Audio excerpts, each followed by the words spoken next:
Hi everyone, and welcome to the second AMA of the Liver and Guts podcast. My name is Dr Kash Gupta.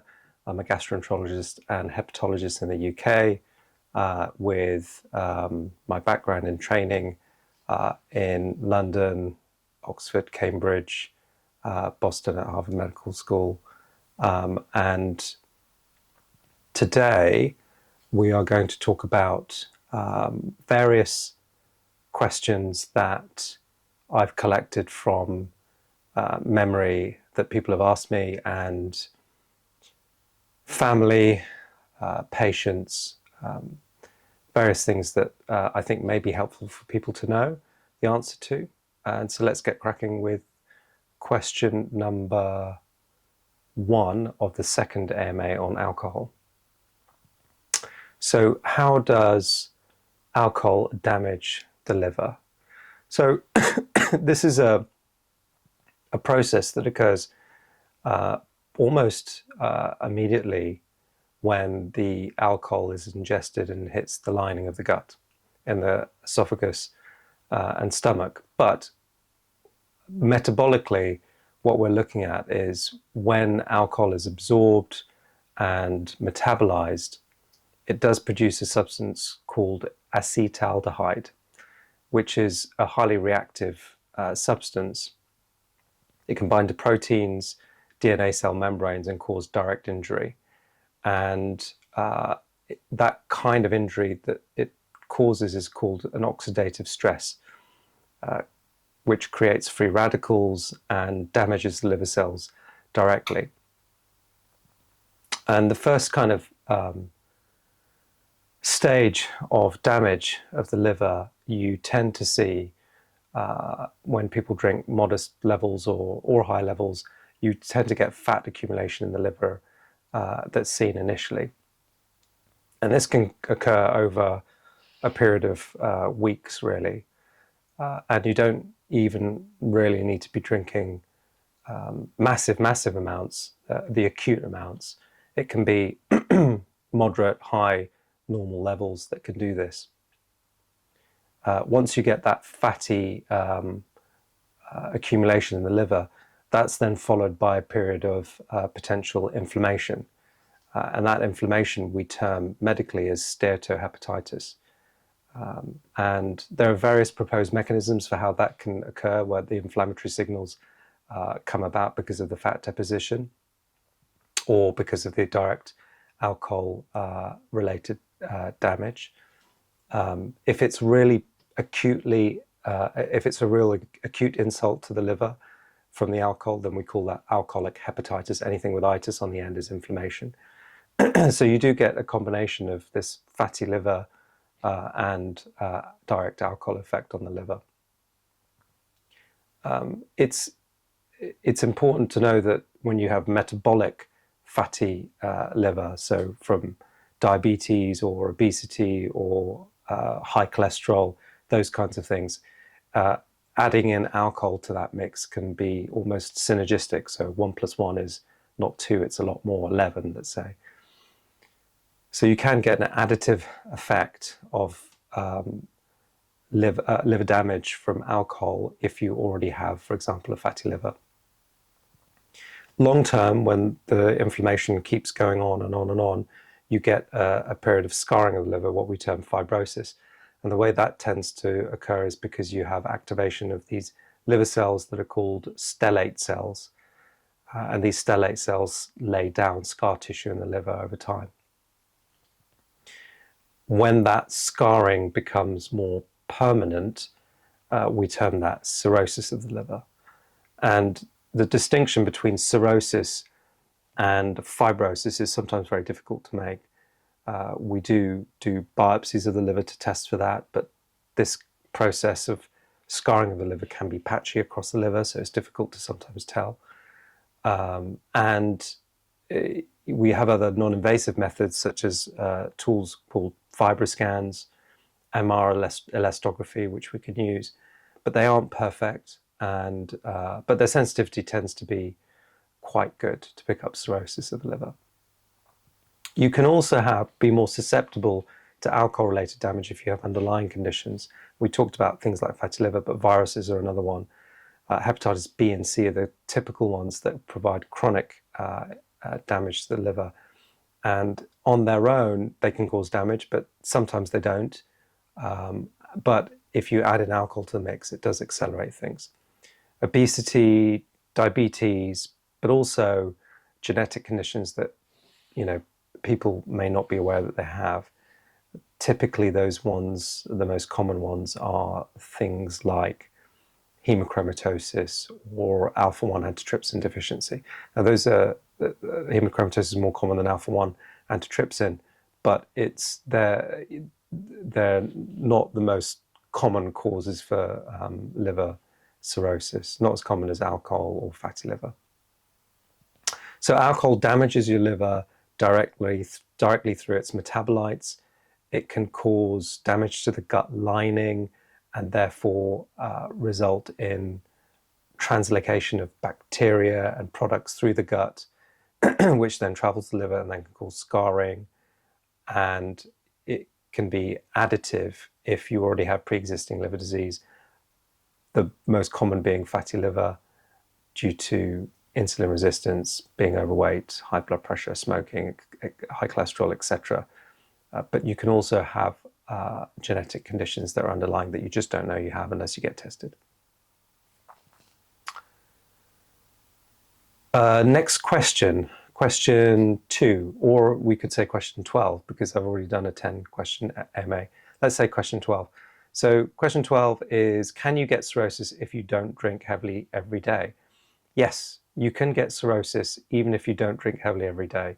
So pattern of drinking is an important factor. So for example, if you're drinking, binge drinking, you can get these heavy insults to the liver that can cause scarring. When you have a bit, if you, for example, drink, if the limit is 7 pints of beer a week, let's say 14 units of medium strength beer, then if you binge that every week on the weekend, then that gives you a higher risk of developing damage to the liver than if you were spacing it out over the week and having a few days that were drink free. So yes, pattern of drinking is very important. You may be more susceptible to liver scarring because you have an underlying condition of the liver. And those conditions we mentioned before could be most commonly a fatty liver, or you could be on other medications that can cause liver damage. So some medications do characteristically have a risk of causing inflammation and damage to the liver. So you've got to be careful if your liver enzymes are up a bit and you're not drinking every day, but you have other risk factors such as other medications, genetic conditions or viruses that you haven't been checked for, then you can develop liver cirrhosis earlier than if you were just an alcoholic. And it's important to know that liver damage occurs differently for different people. Some people have got those conditions and more predisposed. Other people seem to be able to metabolize alcohol much more readily and may have a different risk profile for drinking alcohol. Other people, if you put two people next to each other, one person's body composition might be different to another's, and a larger person can take more alcohol than a smaller person drinking at the same rate. So bear those things in mind. I hear all the time people who I see in clinic talk about their alcohol intake and their risk factors, and we already know that they have some degree of fibrosis of the liver. And they will say, well, look, I have friends who drink a lot more than me and they don't seem to have a problem. The key thing about that is that they don't know that their friend may not know that they have a problem at all. You don't feel this. That's the scary thing. You will only pick this up through specialized tests, and you might not even know how much scarring you've got on the blood tests alone. You can't tell. And you can't tell exactly what percentage of damage is occurring based on the blood tests. So The answer is yes, you can get cirrhosis even if you don't drink heavily every day. There is a lot of nuance with your risk factors, how often you drink, your body composition, your overall tolerance of alcohol. So there are a lot of factors at play there. Next question. Does alcohol worsen fatty liver from metabolic causes? So does alcohol worsen fatty liver from metabolic causes? Yes, it does. Definitely. And significantly. So we see people that have fatty liver and drink alcohol, the alcohol drinkers will accelerate the disease massively, because when you drink alcohol, there are calories associated with alcohol. It does contribute to fatty liver disease, but it also contributes to direct damage of the liver as well. So if you already have a susceptible liver that's fatty for various reasons and risk factors, dropping in alcohol onto that is just a dangerous thing to do.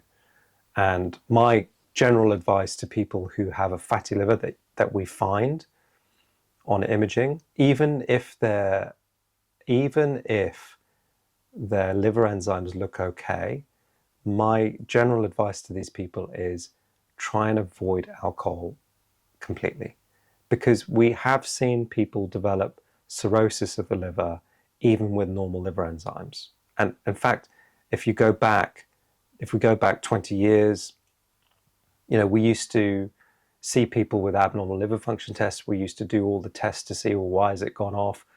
We do a biopsy. We biopsy them and say, okay, well, there's fat globules in the liver. This is fatty liver, go away and lose weight. And over a period of time, the liver enzymes may normalize, but they may come back 10 years later, 20 years later, and they've got cirrhosis of the liver. So it is important to try and keep alcohol out of the equation. Remember that when the sequence of events is that you get a fatty liver, you have abnormal liver function tests, and a fatty liver, which is inflammation called steatohepatitis, that then progresses on to scarring, because your stellate cells deposit scar tissue as a repair mechanism response, and the more scar tissue that's deposited leads to cirrhosis of the liver. And then when you've got cirrhosis of the liver, you have an increased risk of things like liver cancer. And actually we see people even without cirrhosis develop liver cancer as well. So people that drink moderately are still at risk if they have fatty liver. It will be accelerated by the alcohol. And so minimizing or eliminating alcohol is really important, I think. Next question. How does alcohol affect the gut and digestion? So multiple ways.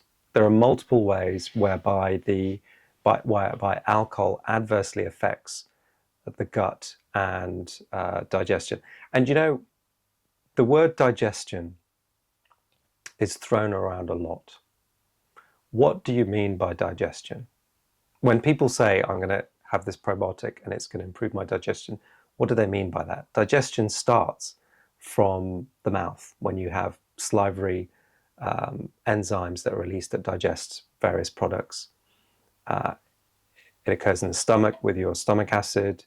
It occurs via your biliary tract and your liver releasing bile to absorb fats and fat-soluble vitamins. It occurs by your pancreatic juices that help degrade various proteins and products. It occurs by your microbiome, your gut bacteria. It occurs by your gut absorbing various nutrients, micronutrients, glucose. There are various trace elements, vitamins. So all of that is digestion. There's not one thing that improves all of that. Having said that, there is alcohol does mess up a lot of that. It can affect the lining of your gut all the way through. It can, so for example, alcohol can cause direct disruption to the gut membrane, where the tight junctions in between become a bit loose, and then we call that a leaky gut. And a lot of gastroenterologists didn't like that term because it was thrown around quite loosely. What do we mean by a leaky gut? But it essentially can affect the gut barrier, and that barrier tends to protect your bloodstream from bacterial endotoxins, lipopolysaccharides, and those can then get passed through the gut barrier and travel to the liver and cause inflammation and damage to the liver. So that's one mechanism by which it causes harm to the gut and can affect digestion. Particularly in people that have cirrhosis and have liver failure, chronic liver failure, what we call decompensated liver cirrhosis, those people are particularly susceptible to bacterial translocation of the gut. They have a particularly leaky gut, if that's the term we want to use. And that can cause infections that travel into the bloodstream and affect their abdomen, and can be very, very serious and life-threatening, actually. And we see that a lot in people with decompensated liver cirrhosis. You'd want to try and avoid getting to that stage. The next thing I'd say is the microbiome. So it does affect the microbiome and the bacterial diversity, and having a diverse microbiome is very important. And we know that there are microbiomes from people that are more diverse and more healthy, which aid things like your insulin resistance, fatty liver. They can affect muscle mass. They can affect your ability to sleep, hormone profiles. There's also effects on the brain, on your mood. So there's a lot of gut, liver, gut, brain axis modulation that can occur through the microbiome, and we still don't fully understand this by any means. So I am skeptical when people offer probiotics, cell probiotics, and suggest that, have this handful of healthy bacteria that we found in healthy people, and this will help you fix everything all of the time, or you've got to take it every day to fix it. And I'm skeptical about that. I think diet is really important, but you have to remember that your gut microbiome changes from morning to evening, to whether you exercise, from season to season, from how much you sleep. There are a lot of things that influence your gut microbiome, not just what you eat. Eating is one factor. So I think microbiome would be the second way that I would say that it affects it. We also know that the alcohol can upset your lining of the gut higher up in your stomach, and give you what's called gastritis. Itis on the end of anything is inflammation. So gastritis is inflammation of the gastric lining, the stomach, and this can worsen things like symptoms of acid reflux if you get increased acid coming out the stomach, and also a relaxation of the gastroesophageal sphincter. So you can get heavy symptoms with that respect. It can impair nutrient absorption. B vitamins, folate, thiamine often are less well absorbed, partly because of nutritional, not taking enough in, but it can also promote deficiency states over time, presumably by lack of absorption. It can cause you to have diarrhea. See alcoholics all the time have diarrhea, and it can irritate the colonic lining. It can, remember, the gut is not just the tube that goes all the way, it's also the pancreas and the liver and the gallbladder. So the other thing that it can do is cause pancreatitis, inflammation of the pancreas. It can inflame the pancreas and the ducts and cause that to, when the pancreas is inflamed, it can release the enzymes within the pancreas. It can be very painful. That tends to be more acute. And it can send inflammatory signals to the liver as well, which then results in your liver becoming progressively more injured as well. So those are some of the ways that it can affect the gut and digestion, essentially causing damage to the gut barrier, inflammation of the gut lining, impairment of nutrient absorption. Often people that drink alcohol don't get enough nutrients as well. It causes pancreatitis, inflammation of the pancreas directly.